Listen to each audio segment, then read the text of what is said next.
Hey there guys, and welcome back to the final part of what is better, Gigantamax, Dynamax, or Mega Evolution. This part specifically will be going over my side, which is basically Mega Evolution. So basically, we're going to start off like this. Is Mega Evolution just better than Dynamax and Gigantamax, and can it possibly even beat it? Honestly, it can. Most people are not giving me credit where it's due because of this. They keep saying that just because a status boost means a lot. Yes, a status boost does mean a lot, but it doesn't guarantee you that you will beat a match. For instance, let's say that Charizard, who has Gigamax in Sword and Shield, goes in that form. Okay, so first of all, we're gonna give off what we know. So Charizard obviously is gonna get, basically his moves are gonna be augmented, which means they're gonna become slightly better, so more damage basically.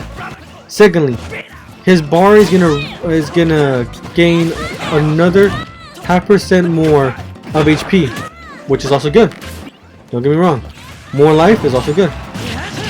Okay, finally, Charizard gets new moves, but let's say for instance, like your Charizard specifically has 4 different moves or different categories, and these are the moves that I'm talking about. Okay, so Charizard obviously is gonna have Flamethrower.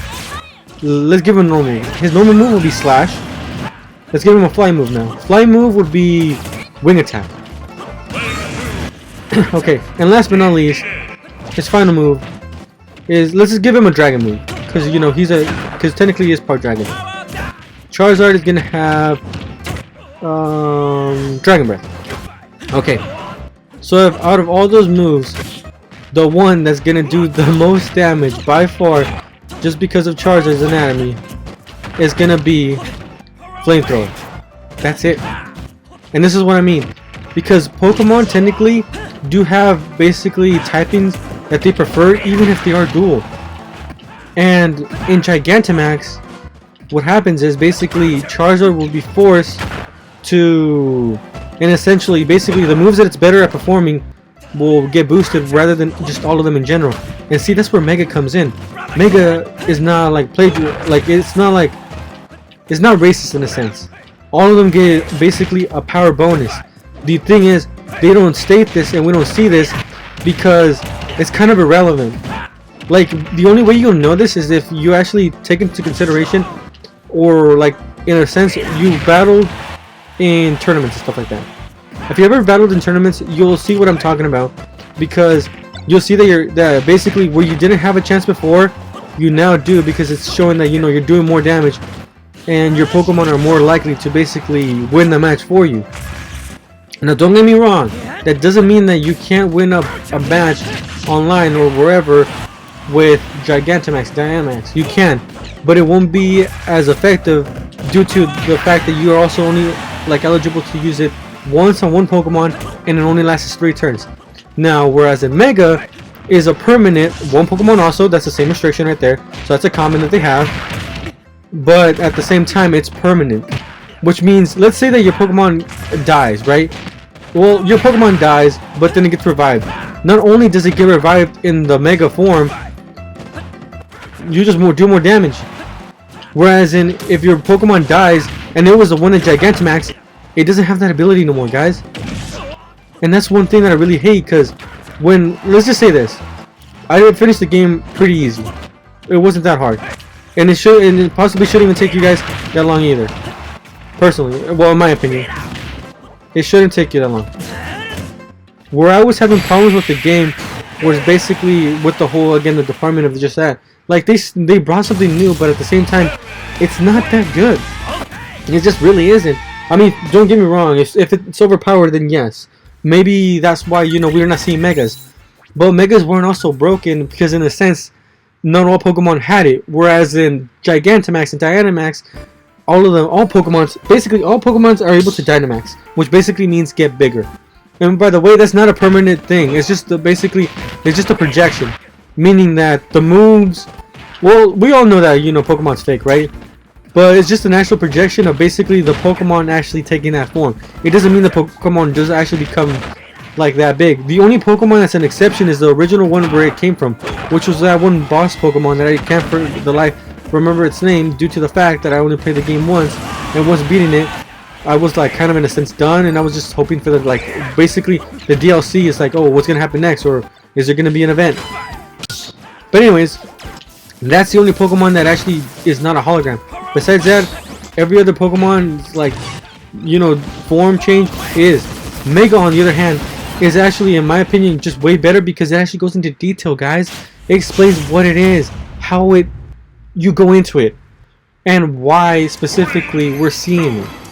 And that's why I just believe overall, not just because of, you know, obviously battling terms, but just because of the way they explained it. I mean, they explained to us in great detail, and also in speculations and in movies of how it's possible. Dr. Fuji, the original person that actually discovered it and gave Red the Mega Stones, obviously, you know, he gave him the Mega Stone for him and then for his Pokemon, who originally discovered this, explained that, you know, it was like a bond, like a true bond between friends, because that's what Pokemon are at the end of the day. They're friends. Obviously, if I use any other word, someone might attack me, you know, and PETA might come after me too, because why not? I wouldn't be surprised if PETA came after me, you know. But anyways, that's what Mega is. A true bond between friends. What the hell is, you know, Dynamax and Gigantamax? It's nothing. It's just basically, you know, your Pokemon turning big. That's literally it. And I bet you half the time, since all the stadiums are basically full of crowds now, I bet you it's just for show. I'm sorry, guys. I mean, attack me all you want, but I mean, I'm just telling you from what is out there. I'm giving you facts on something that you can actually observe. I'm not giving you facts on something you can't see unless you want me to go into detail. Obviously, last time I went into detail, some of you got so mad that you felt like, you know, I was wrong and that I should get help. I am not gonna get help just because, you know, people don't like, or basically just because people like trends, in the sense that basically, oh, a new form came out, we all must basically love it, no exception. And if you're like different opinion, we have a problem with you. Well, I have a problem with people that, you know, assume that, you know, just because something is like basically has to be good, or just, you know, it's like basically like saying in a sense, just because I have the brand new iPhone must mean that my iPhone basically that's new reigns supreme. It honestly doesn't, guys, because sometimes, you know, like second gen basically what's it called, products are better than the original. And this is what I mean by it. You remember when basically the Xbox 360 first came out and the Red Rings came out and all that stuff? Guess what people went back to in that time? They went back to the original Xbox, but like shortly after they discovered, oh, you know, this console's doing the same thing.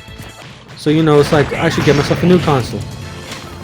And that is true, guys, that is true, don't get me wrong. But what I'm trying to get out of you guys is basically, just because something's old doesn't mean it's like, you know, it should be replaced. Because not all things, you know, we could say that are, you know, new, that are really good. Because sometimes the old is better, trust me. I've been in plenty of situations where something old is new. Like specifically, let me give you one example. Back in the day when I was gonna go pick out a car, right? And my dad told me, you know, oh, you know, your first car, you get to pick one now. You know, this is the car that you'll be using, you know, to get a new one, or you buy a new one, basically. And, well, I told my dad, it's like, oh, give me that one. And obviously it was a brand new car. For me, the car that I was thinking of getting was a Mercedes-Benz, right? Well, thank God I didn't get it, because for several reasons. One, my dad, like, informed me of basically why it was not a good choice. Basically, the gas mileage and how I would have to be spending this amount of money every week just to get from point A to point B. The second argument he had for me was basically reliability, meaning like how often or how not often it was able to basically get serviced. And what I mean by service, let's say for instance, my car needs an oil change, right?